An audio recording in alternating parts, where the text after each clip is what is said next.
YouTube, what is up? James MTG Biggie here, and I just went ahead and decided that this week, leading up to the new format, we're going to do a bunch of deck techs for new standard. Ixalan officially releases and enters standard, and rotation happens this coming Friday. So we have about 5 or 6 days, and I'm going to try to come up with and deck tech as many cool, different, random decks and archetypes as I can. Given that I have some time, I came up with another one, so here we are. This one's fun. It's a ton of fun. I originally started out kind of wanting to do a mono white aggro white weenie death and taxes sort of list, and it just wasn't working out. There's not enough good 1 and 2 drops in white by itself to justify doing one color, and the creatures aren't powerful enough and aren't annoying enough to justify going straight up death and taxes. So I started looking at colors on the splash, and I thought black, and then at that point, why not just play Mardu vehicles? And then I thought blue, but all the good blue creatures that fit into like a blue-white flash archetype kind of are rotating out of the format. No more Spell Queller and stuff like that.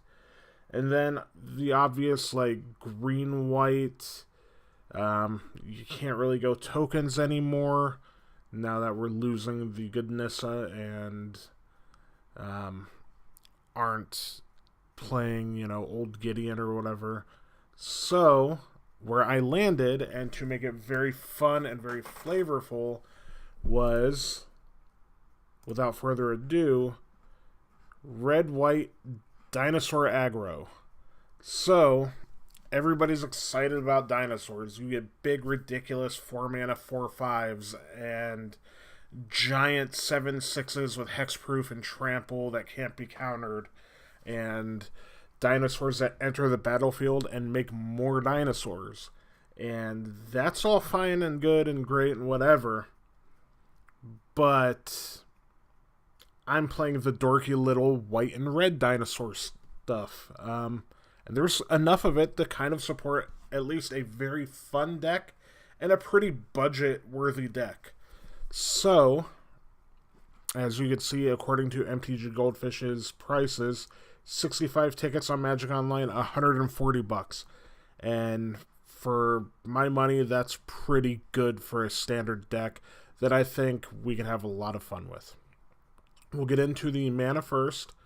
We're on 4 Inspiring Vantage, 4 Unclaimed Territory, 4 Mountains, 4 Plains, and then 2 Ramunap Ruins and 2 Shefet Dunes.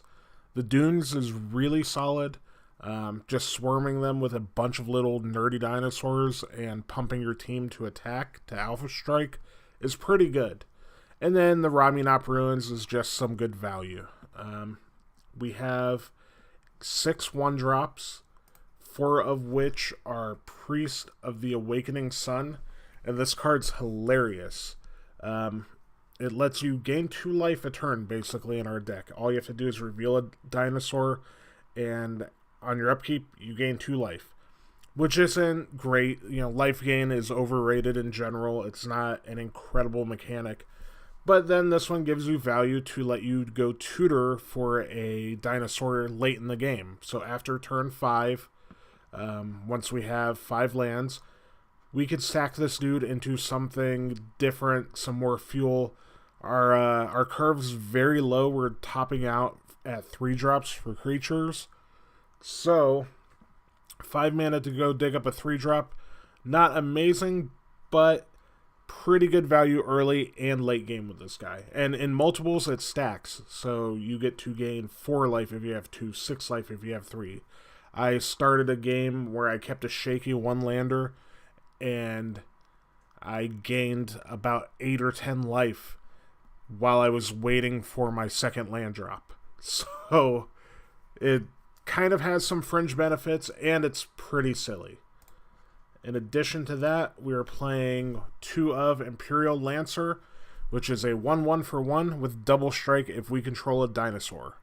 So most of our deck's dinosaurs, so this guy will have double strike often. So I thought to keep with the synergy and to give us a little bit of push and a little bit of power, especially if we build up a board state where we're sacrificing a Shefet Dunes and can swing in with a bunch of dudes, this one gets buffed pretty well. I'm not running any equipment or anything like that, just because I didn't want to make the deck clunky. I wanted it to be 1-drop, 2-drop, 3-drop, and kind of just try to win the game as fast as possible, not take time spending mana on equipping things. So that's our other 1-drop. And then into the 2-drops, we have Otepec Huntmaster, or Otepec Huntmaster, however that's pronounced. This is a little 2-drop that makes your dinosaurs 1 less to cast and can grant 1 haste. So a good way to kind of ramp out, and we're not ramping into big dinosaurs here, so we're not making 5-drops cost less. But when your 2-drops are now 1-drops and your 3-drops are now 2-drops, you could spend multiple mana or play multiple dinosaurs every turn and be very mana efficient that way. And also the haste is a nice bonus to that ability. We have 2 Raptor Hatchlings, which this dude is awesome. The artwork's great. Just a 1/1 for 2, which isn't great, but when it's dealt damage, you make a 3/3 with Trample. So 2 bodies for 2 mana. Very good blocker. People aren't going to want to swing into this guy. And a very solid 2-drop in this archetype, just with the aggressive nature of our deck in mind. Then, if we move on, we have Sky Terror, which is a red and a white for a 2/2 Flying Menace. So an aggressively costed, really ridiculously hard to block creature. Basically 2 mana 2/2 unblockable for the most part. Because who's going to have 2 flyers by turn 3? Not many decks in the format. Then we have a full playset of Kinjalli's Sunwing. The most Death and Taxes looking piece of our deck. It is a 3 mana 2/3 with flying, and it makes your opponent's creatures enter tapped. So that'll kind of slow them down while we accelerate. Then we are running 3 of a honorary dinosaur friend, an ally of dinosaurs, because it's a human warrior. Honored Crop Captain from Amonkhet. A 3/2 for 2, which is very aggressively costed. Whenever it attacks, all of our other attackers get +1/+0 till the end of turn. So again, with the other guy that gets double strike, if we have a dinosaur, very good. Allows us to have a little bit of extra power swinging in with a lot of dudes. So it's been very good. It could be a 4 of maybe. The only reason I trimmed on it as opposed to something else was because it's not a dinosaur. And then we have 2 of a vanilla 3/1 for 2. That's a dinosaur. So it's an aggressively costed creature. It has a lot of power for 2 mana and very little toughness. So we're definitely being aggressive and attacking. And this helps us continue to do that. And also, as a 1-drop is amazing. So if we have the cost reduction guy out, this for 1 mana 3/1 is pretty solid. It's just the best Savannah dinosaur ever.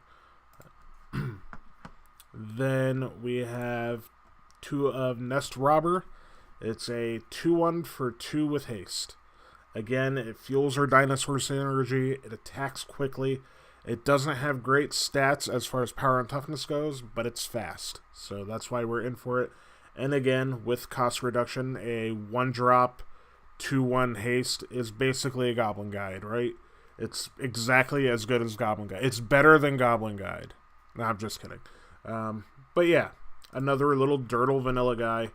And then we have 3 of Territorial Hammerskull, which is a 3-mana 2/3, and whenever it attacks, we get to tap down a creature our opponent controls. So very, very good at pushing damage through. If we're building up a pretty good board state of dinos and we have to push through some bigger creatures, we could just tap them down and get through. It's been very solid so far. Then, of course, because we have access to it, we're playing 4 Gideon of the Trials. This is the biggest beater in the deck. It also allows us to stall if our creatures get outclassed too quickly. We could just plus Gideon on them, and then we could swing in with the 4/4. And there obviously is the emblem, you don't lose the game ability, which I don't think is going to come up often. We're not going to go that late in the game where we're going to have to worry about needing that, I hope. So, Gideon of the Trials, very good. And then we have a pair of Cast Out and 3 Lightning Strikes, which these can also be a braid. It depends on how Mardu Vehicles heavy your meta is. I went with Lightning Strike because I like to be able to put it to their head and deal them 3 to try to finish them off. Our sideboard right now, it's kind of a work in progress, but the benefits of playing these colors are one really huge buff that we have against Carnage Tyrant, and that is Settle the Wreckage.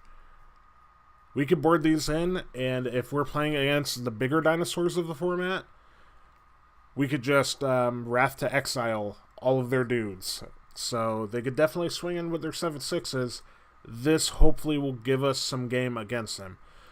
In theory, if we haven't won or we're not well on our way to winning by the time we're going to have to worry about Carnage Tyrant, we're in trouble, but this allows us to maybe finish a game where we would otherwise just be completely outclassed in.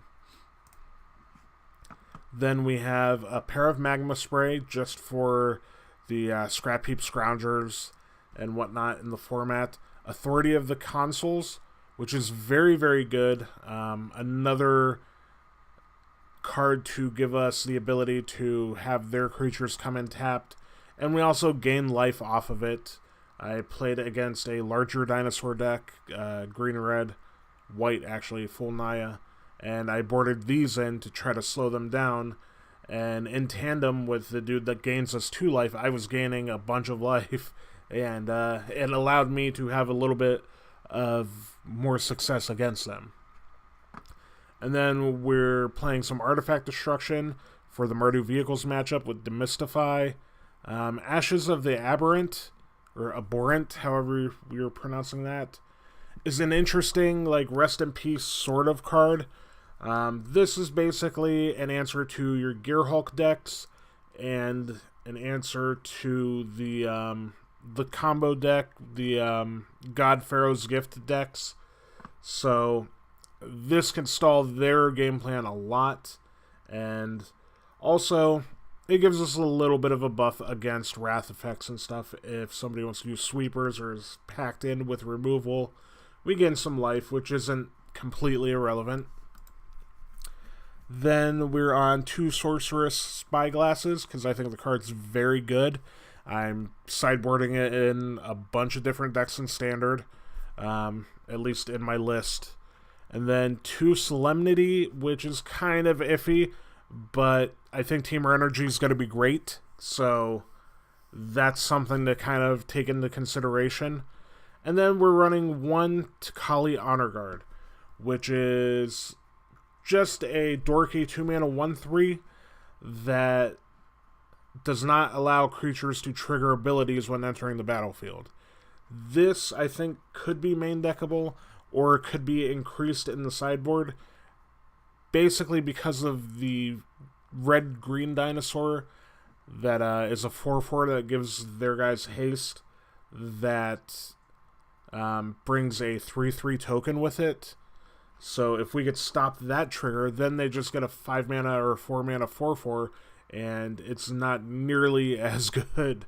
But yeah, it stops one of the bodies on that, and then there are a bunch of corner case things in the format that this catches. Torrential Gear Hulk and stuff like that.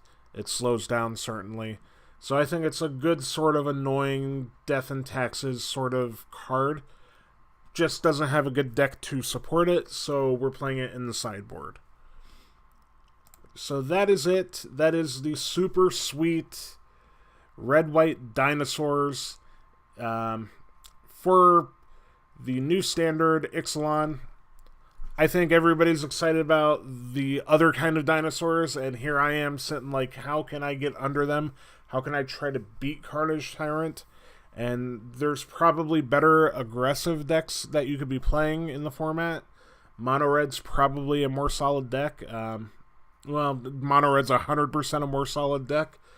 But I wanted to be excited about Dinosaurs too. And I'm not really the dude to play the green-red Dinos deck. So I want to try to go underneath them and try to play the coolest, sweetest looking little dorky dinosaur dudes. Like Raptor Hatchling is ridiculous. This little Raptor Companion dude is just adorably tiny and violent looking, and I enjoy that sort of stuff. So we're going with red-white, Dino and Taxes, red-white Dinosaur Weenie, which I didn't want to name it Dinosaur Weenie because that sounds ridiculous. But here it is, guys. So let me know what you all think. That is my third list for this new standard. I've got a couple other ideas in the works, so check back at the next couple days, and if I have the time to assemble one and test it enough to make sure that it at least functions, I will do so, and you'll see more content soon. So for everything you need for Ixalan Standard that's not red-green dinosaurs, check back here, and I got you guys covered. I appreciate it, and I'll talk to you again very soon.